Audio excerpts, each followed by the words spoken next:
boa tarde a todos, boa tarde a todas. Prazer enorme estar aqui, poder moderar esse painel e parabenizar vocês que estão aqui já no passar do horário, presentes aqui na expectativa de ver esse painel. Isso mostra que quantos amantes apaixonados pelo BIM nós temos e reforça também aos meus colegas aqui de painel a importância do tema, né? Então, para não atrasar mais, sem muitas delongas, já vou passar aqui então, para o nosso primeiro palestrante e quero passar a palavra para a Stefânia. Olá, pessoal. Boa tarde. Obrigada por ter ficado até aqui. A gente sabe que é uma programação bastante extensa. Obrigada por ter dado preferência para o nosso painel. Vamos lá?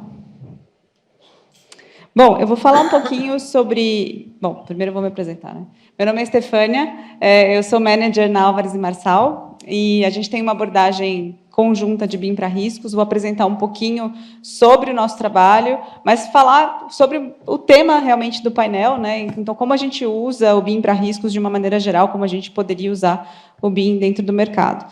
Entrando na Álvares, né? Então, essa é a nossa mandala de serviços. Então, para quem não conhece a consultoria, é uma consultoria americana, e a gente tem desde a parte de acompanhamento da estratégia do cliente, entendendo se aquele projeto faz sentido para ele, né? Se aquele investimento de CAPEX pode valer a pena, e se o cliente decidir investir nesse CAPEX, como é que ele leva isso para frente de maneira efetiva, né? Dando o resultado que ele esperava. Então, a gente fala de Capital Strategy, a gente fala de excelência em projeto, né, de como entregar esse projeto da maneira correta, e toda a parte ali de Project Assurance, Strategic Construction Solutions, enfim, muitos nomes em inglês para a gente falar de, basicamente, Digital Capital Projects, que é o que me traz aqui.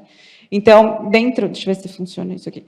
A gente tem a parte de soluções em BIM e de Virtual Design and Construction, que tratam estão bastante relacionadas com o tema desse painel. Eu acho que vocês não estão com a versão mais atualizada da minha apresentação, porque eu tinha um slide aqui no meio. Eu acabei de confirmar com o Bruno. Mas tudo bem, posso seguir e qualquer coisa depois a gente volta. Obrigada. Enfim, eu trouxe justamente esse slide e ele me fez falta, né? Por que eu senti falta de uma foto, né? Justamente porque riscos é basicamente tratar de modelos, né? Então, a gente trabalha com modelos de risco, obviamente, né? A gente tenta estimar o que pode acontecer dentro de um projeto através de um modelo estatístico. E esse rapaz, né, esse senhor, chama George Box, ele, em 1976, ele colocou, né, que todos os modelos estão errados, mas alguns são úteis. Justamente porque... E aí isso a gente pode até trazer para o modelo BIM, né? Todos os modelos BIM, nenhum modelo BIM vai simular exatamente a sua realidade, mas você precisa, de fato, entender qual é o melhor modelo para o seu projeto, qual é a melhor informação que você tem que colocar dentro do seu projeto para atender aquele risco que você acha que você tem, né? Então, por isso que eu trouxe essa frase aqui, né? Ele também colocou duas coisas importantes. Preocupar-se com o que é realmente necessário, né? Então, entender, né? Não olhar para a formiguinha se tiver um elefante passando atrás, né? E o segundo é tomar cuidado com superinformação, né? De você não sobrecarregar o seu modelo, de você não ocupar tempo demais com coisas muito pequenas, né? Então, trouxe isso justamente para a gente falar dos dois temas, achei que era importante. Sobre a nossa gestão, então, de riscos, né, a gente fala do acompanhamento de riscos 1 a 1 dentro da nossa indústria. A nossa indústria não está acostumada a fazer gestão de riscos de maneira ampla, né? A gente olha cada risco pontualmente, né, e orientada a um projeto por vez, né? As empresas, elas têm uma dificuldade de ter uma abordagem holística para riscos ainda, né? Como é que a sua empresa gerencia o risco? A gente gerencia muito risco por projeto, né? E dentro de um projeto a gente faz isso de maneira razoavelmente adequada, mas de maneira global dentro de uma empresa, quais são os riscos corporativos que a sua empresa tem? Como é que o BIM pode ajudar a resolver isso, né? Então, a gente também tem uma abordagem que pode trazer um pouquinho mais de ganho se a gente pensar no BIM para a estratégia da empresa. Eu vou tentar... Será que vocês conseguem agora voltar para aquele outro meu slide?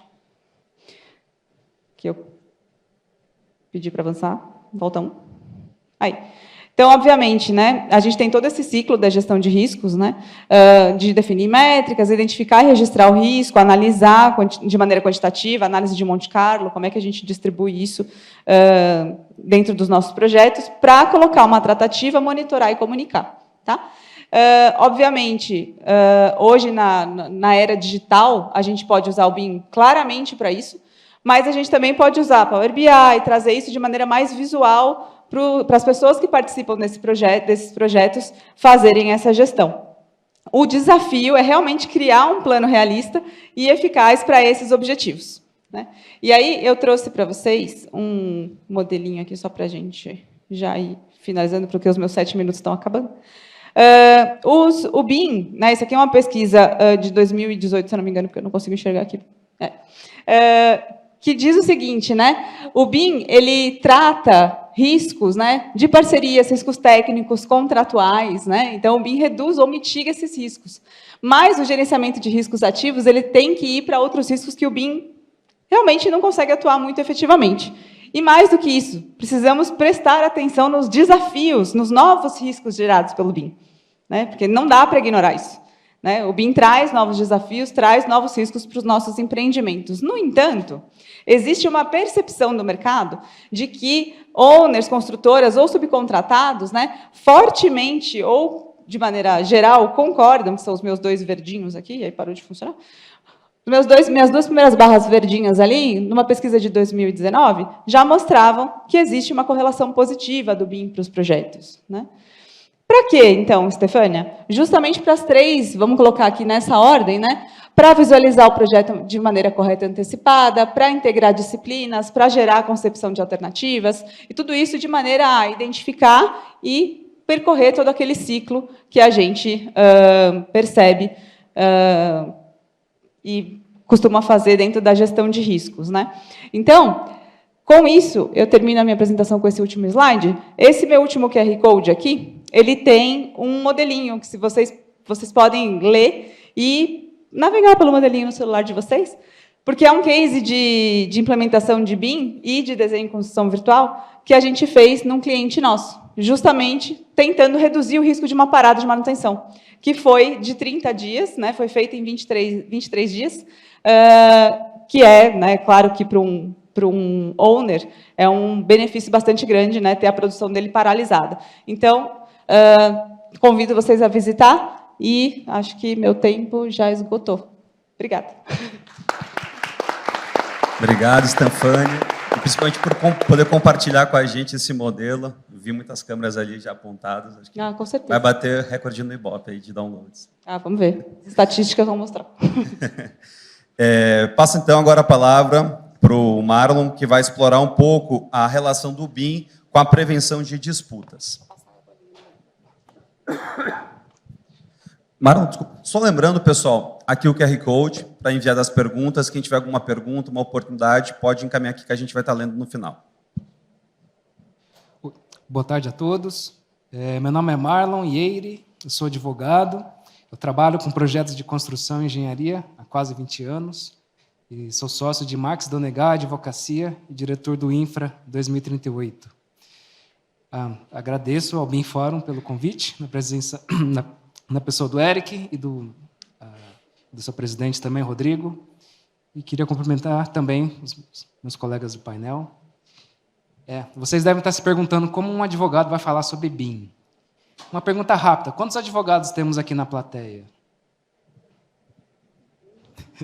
Tirando o Júlio, que eu já conhecia, imaginei que poucos.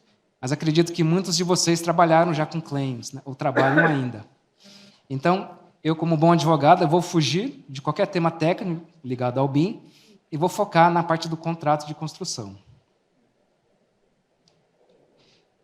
Para quem não tem muita familiaridade com contratos de construção, eles, por natureza, são complexos. Então, as obras e as operações financeiras que estão por detrás das obras são operações muito complexas, bem diferentes do contrato de prestação de serviços e de locação, por exemplo. E mesmo as obras mais simples têm uma infinidade de especificações técnicas e outras variáveis que podem impactar a sua execução. Também são contratos relacionais. Em que sentido? Existe uma inter-relação perene entre o contratante e contratado. E como toda relação humana pode azedar, dependendo das circunstâncias. Outra característica, que são contratos duradouros. Diferente de um contrato de compra e venda, em que o comprador paga o preço e o vendedor entrega o bem, os contratos de construção, eles duram, eles perduram anos. É muito comum contratos com mais de 2 anos de prazo para conclusão, comissionamento, etc. E também são contratos incompletos, no sentido de que é impossível se prever, né, no contrato todos os eventos que podem ocorrer e podem impactar na sua execução. E, por fim, são contratos, por natureza, adversariais. Né? É o famoso jogo de soma zero. Né? O ganho de um é a perda do outro. Bom, feito esse contexto, qual é o resultado disso? Conflitos e disputas. Mas aí surgiu o BIM. O BIM surgiu nos anos 80 para mudar a metodologia de tratamento das informações e a interoperabilidade dos dados, e veio focando em diminuir uma série de evidências de ineficiências, que podem ocorrer durante todo o ciclo de vida do projeto. As principais delas, durante a fase de pré-construção, permite uma velocidade maior na análise de viabilidade dos projetos e economiza tempo e recurso. Durante a engenharia, vai ter a maior precisão dos projetos e a colaboração entre as diversas disciplinas e uma maior assertividade na extração de quantitativos, diminuindo desperdícios. Durante a fase de construção, também maior velocidade na identificação de clashes, de erros, e uma maior velocidade na sua retificação. E também uma maior colaboração entre construção e suprimentos. E, por fim, na fase de OM, uma melhoria na qualidade de entrega dos manuais, nos as-built, e também uma melhora na integração dos sistemas. Bom, diante desse cenário, como que o BIM pode prevenir disputas? Primeiro, que o BIM vai transformar o modelo adversarial em um modelo mais colaborativo. Essa integração entre as diversas disciplinas dentro da empresa e depois, num segundo momento, até mesmo com o cliente, vai deixar todos os dados muito mais transparentes.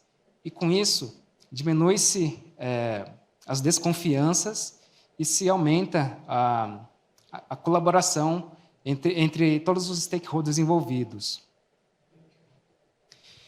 Como vimos ali, no slide anterior, as ineficiências são combatidas e todos aqueles claims que surgem dessas interações de projeto, de quantidades, tendem a ser diminuídos.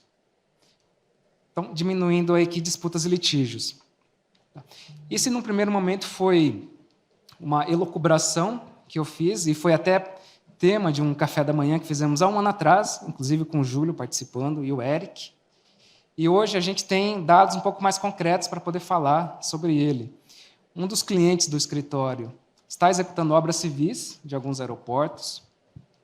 E uma coisa que é surpreendente é o ganho de produtividade na engenharia. O pessoal fala lá muito claramente assim, a velocidade da informação. A informação roda uma vez para todo mundo envolvido, todos os arquitetos, inclusive o dono da obra.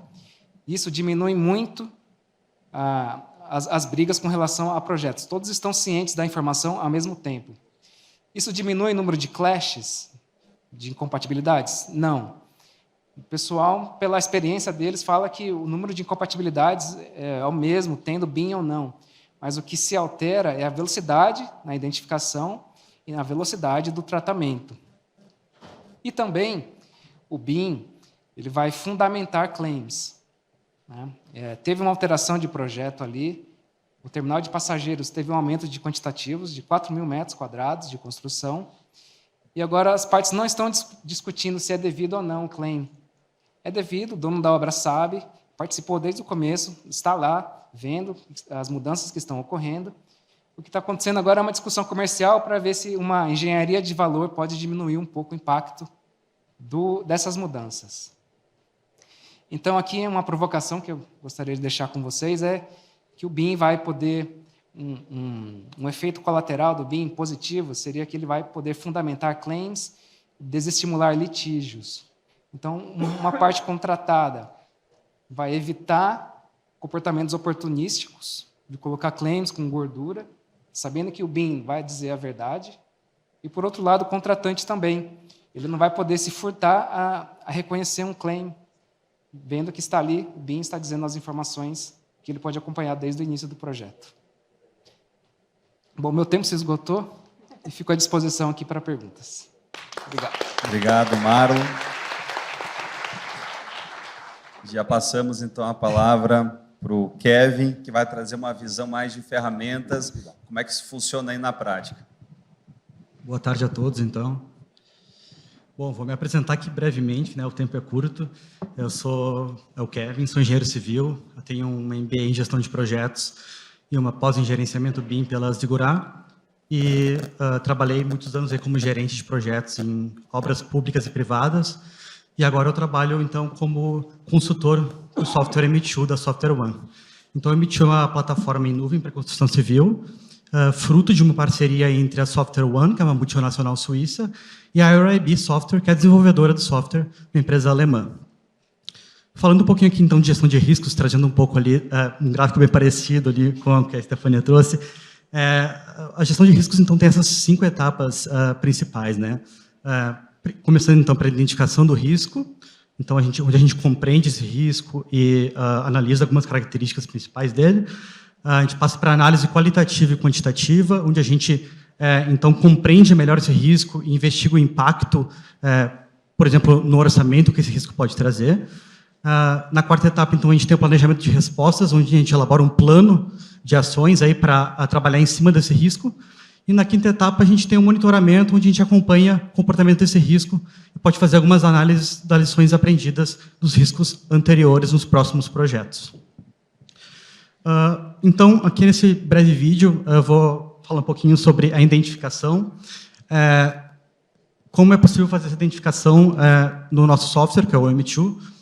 A gente pode, então, elencar diversos parâmetros no modelo BIM, e um dos parâmetros que a gente pode elencar, trazer como um P7, por exemplo, seria um nível de risco, né? Então, se aquele objeto, claro, para os riscos que podem ser conectados a algum objeto do modelo, se aquele objeto ele tem um nível considerado baixo, médio ou alto, e a partir daí a gente consegue fazer, então, uma regra visual, no qual a gente atribui esse parâmetro e os valores desse parâmetro com regras. Então, a gente consegue definir se aquele risco é um risco considerado baixo, eu quero que os objetos apareçam em verde, é o risco considerado intermediário em amarelo, e se o risco é considerado elevado, que apareça em vermelho. É importante salientar também ali, que naquele gráfico anterior que eu falei, eu vou focar principalmente nessa apresentação breve aqui, na identificação e no plano de respostas aqui pelo tempo limitado, mas o M2, ele cobre todas as 5 etapas da gestão de riscos, tá?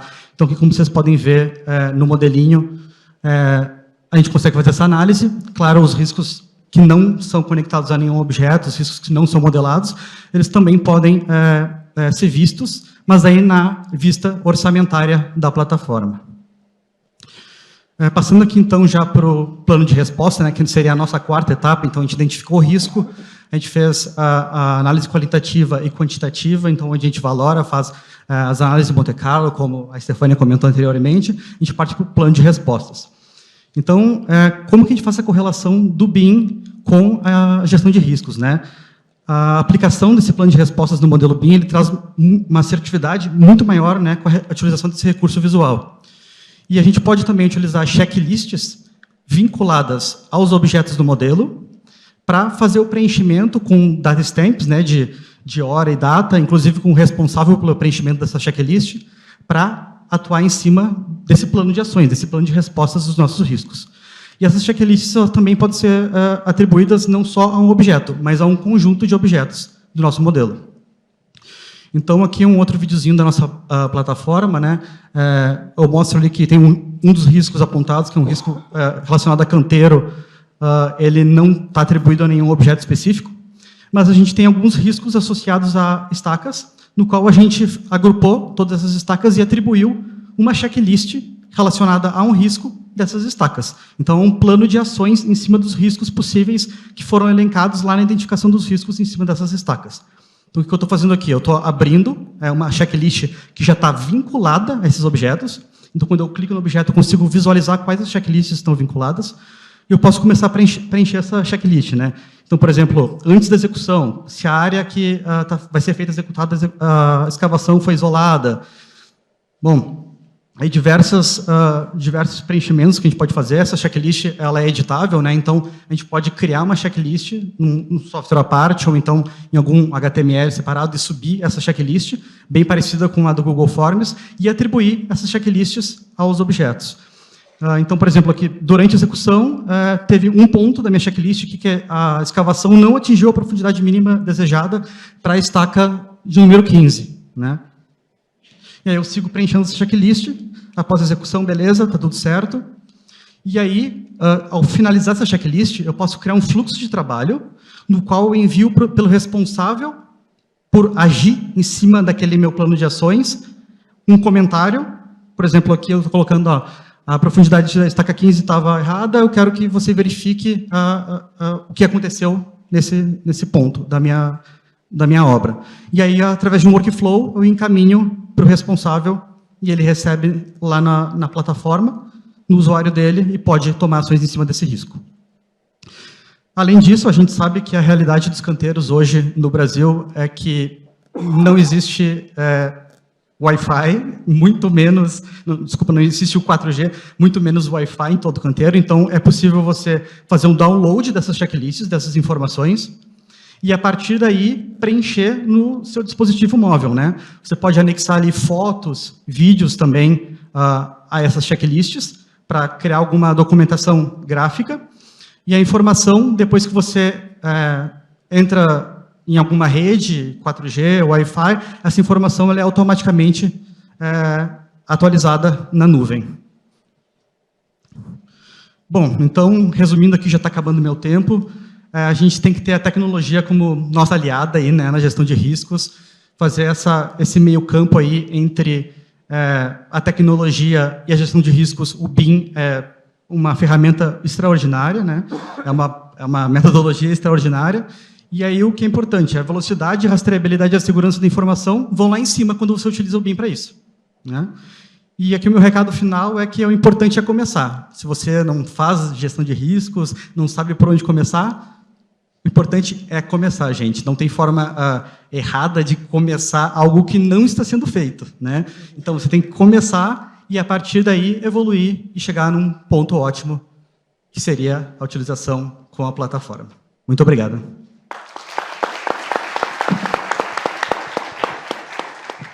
Obrigado, Kevin. Já passamos, então, a palavra aqui para o Júlio, que vai trazer uma abordagem, uma experiência internacional. Pode perguntar.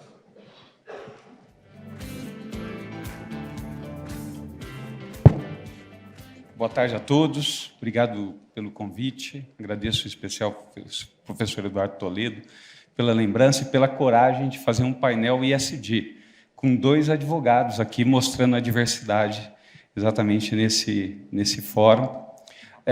E eu assumo aqui a responsabilidade de falar de um tema absolutamente analógico, no último painel, e também de forma analógica. Não tem uma apresentação, mas posso aí depois, alguns dos temas que eu vou falar, aqueles que tiverem interesse, tem bastante material para poder compartilhar. Tinha um professor meu, na Universidade de Cambridge, ele tinha uma frase que ele gostava muito, ele falava que a vida tem 3 certezas. Eu sempre falava, não, eu sempre escutei 2, né? Mortes e impostos. Ele falava, não, death, tax and claims. Ele dizia que quando a gente pensa no modelo, nós estamos falando, obviamente, do modelo de construção, de infraestrutura, é inevitável que nós tenhamos que enfrentar conflitos, que nós tenhamos que enfrentar disputas, como o Marlon bem falou, e que nós precisemos, obviamente, gerenciar os riscos de todo esse cabedal de potenciais problemas que podem afetar o tripé escopo, preço e custo. E, sendo algo tão essencial, e inevitável, seria natural que as partes estivessem absolutamente dispostas a tratar dos riscos de uma forma adequada, eficiente e com objetivos comuns. Mas aí entra a questão da analogia que eu fiz ao modelo, de termos um modelo analógico. O direito, ele precisa de estímulos e de movimentos para que ele avance. E, ao mesmo tempo, quando a gente pensa no modelo contratual, é o direito que vai, a cultura jurídica utilizada é que vai levar as partes a terem uma determinada atitude ou não, de avançar ou não. Então, ainda que seja essencial nós tratarmos dos riscos, porque os riscos são a expressão mais clara dos sobrecustos, tanto do impacto no tempo, no prazo e, obviamente, das necessidades de modificações de escopo, quando a gente pensa nos principais fatores de risco na construção, e agora eu vi a apresentação do Gergely, ele tocou muito bem nisso, é sempre, nos estudos que existem, é sempre apresentado que o principal fator é a falta de comunicação entre as partes. Existem estudos na Noruega, na Suécia, no Japão, na Bélgica, no próprio Reino Unido, e tem um estudo muito interessante do professor Peter Kaminga, da Universidade de Virginia Tech, que ele elenca 6 fatores principais de impacto no custo, prazo e escopo. E o principal ali é a questão da comunicação. E a comunicação ela está ligada a uma disposição das partes, em um contrato, de se colocarem numa condição colaborativa. A questão é que os modelos tradicionais que nós temos na construção não estimulam isso. Nós temos o modelo tradicional brasileiro, que é o DBB, Design, Bid and Build, em que o dono da obra desenvolve o projeto e lança esse projeto para uma cotação, e aí vem o bid, para que alguém execute. E aí nós temos o build. Nesse caso do DBB, é claro que a responsabilidade pelo design está de um lado da equação. Então, estando de um lado da equação, o contratado, não necessariamente em termos contratuais, tem um estímulo para discutir, para estimular uma visão diferenciada sobre os riscos, principalmente, obviamente, na questão do design. Se nós vamos para o oposto ao DBB, nós chegamos no modelo EPC, Engineering, Procurement, Construction. Nesse modelo, a transferência de risco do design é toda vinculada à atuação do contratado, ou do consórcio construtor. Também o dono da obra fala, minha responsabilidade aqui é pagamento, dar algumas informações e especificações técnicas, e o resto está com você. Você que se vire para bem gerenciar os seus riscos. Então, esses 2 modelos, que são os modelos mais tradicionais, eles não têm esse estímulo de colaboração. Nós temos um outro, que é o modelo de aliança, que esse sim, ele nasce para lidar com isso. Agora, nos Estados Unidos e no Reino Unido, foram feitos 2 movimentos importantes para lidar com risco, utilizando-se da metodologia BIM. Nos Estados Unidos, não há uma regulamentação federal que estimule a adoção do BIM, mas existem agências governamentais, GSA, US Corps e outras entidades que adotaram em 2016, 2017, a sua visão obrigatória de adoção do BIM. E isso se manifestou nos Estados Unidos num documento chamado Consensus Docs. Esse Consensus Docs 301 e 200, eles estimulam que as partes sentem, avaliem e tratem do risco de uma forma colaborativa, que é a palavra que o Gergely também utilizou. No Reino Unido, desde 2016, há a obrigatoriedade da adoção no BIM no nível 2. Isso implica que todos os projetos financiados pelo governo tenham a adoção do BIM desde 2016.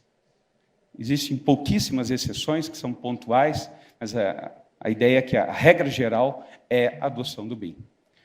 No Reino Unido, então, nós temos uma regulamentação nacional, né, eu diria, para todos os componentes do Reino Unido, exigindo que, em nível público, pelo menos, haja o BIM para a adoção de modelo colaborativo e gerenciamento de riscos. E, por fim, nós temos o impacto que essa exigência do setor público faz e traz para o setor privado. Então, eu queria terminar trazendo essas duas experiências de olhar os contratos de construção de uma forma diferente, trazendo essa experiência de um modelo colaborativo baseado na metodologia BIM, com a esperança de que nós tenhamos cada vez mais a mesma expectativa do seu desenvolvimento e adoção no Brasil. Muito obrigado. Obrigado, Júlio. Vamos fazer aqui o nosso desafio de fazer uma rodada de perguntas dentro de um tempo recorde. Queria pedir ajuda do nosso pessoal do Helpdesk, porque uma das questões que foram compartilhadas aqui é o QR Code. Algumas pessoas, não sei se não tiveram tempo de conseguir ler. Volta.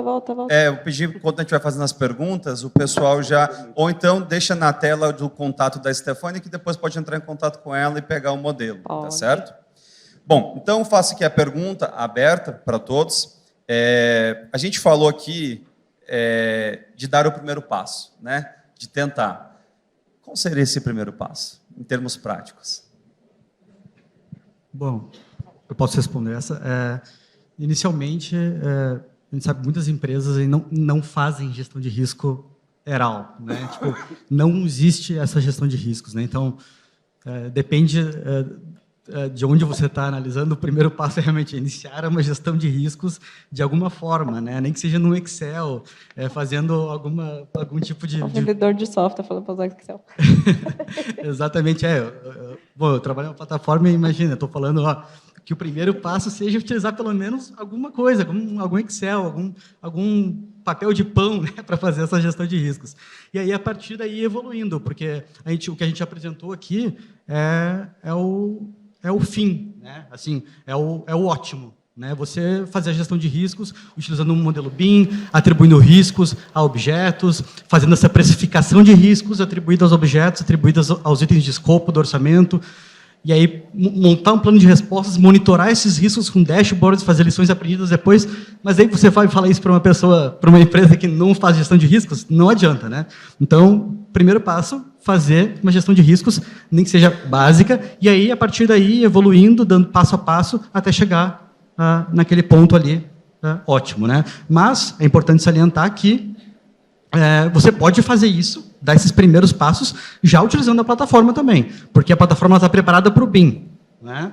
Então, a partir daí, você inserir os riscos nos objetos, que é uma questão de modelagem, ali, que se você for inserir os valores dos parâmetros, nível de risco, né, conforme eu mostrei anteriormente, e elaborar plano de resposta via checklist, você já vai fazer isso de uma forma bastante automatizada, você vai aumentar a produtividade da sua equipe, né, e diminuir o retrabalho.